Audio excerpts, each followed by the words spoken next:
Let's talk Oregon Duck recruiting because Oregon's 5-0 as Ohio State comes to town, and they played on Friday night. So let's go all the way back to Friday.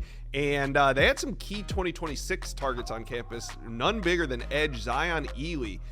They also had Thomas Davis Jr. What are you hearing on some of the 26 guys that were on campus for Oregon?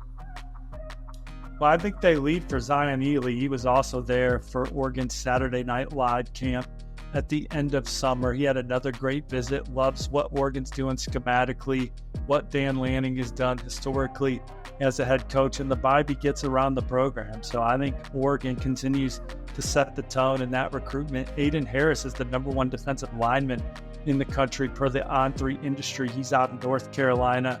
Weddington, him and his twin brother Andrew, along with Thomas Davis, visited this weekend.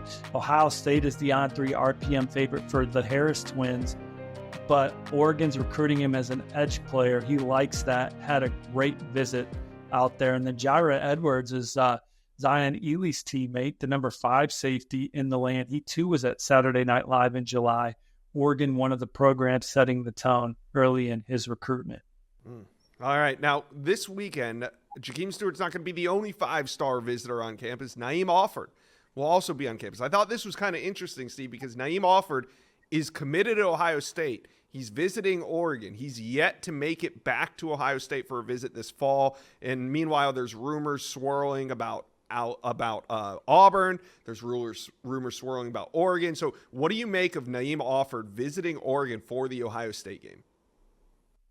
Well, he's been to Oregon a couple times already, so a chance to go out to Autzen Stadium and take in a game environment for the Ducks. He's been to 2 Auburn games this year. He's been to an Auburn football practice. It's close to home.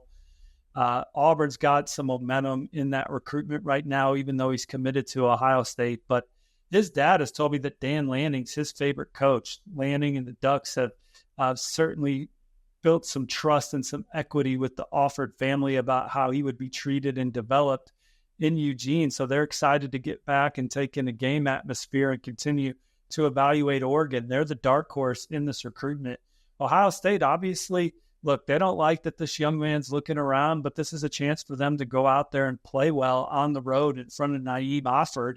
And we know Ohio State's going to battle to the end for this 5-star recruit that did so last cycle with guys like Edric Houston and Juan, Jeremiah J.J. Smith, and held off Miami and Juan. So they'll try and do the same with Naeem Offord. They're trying to get him back up for the Nebraska game and then the Michigan game. Certainly wouldn't be surprising to see him back at Auburn again.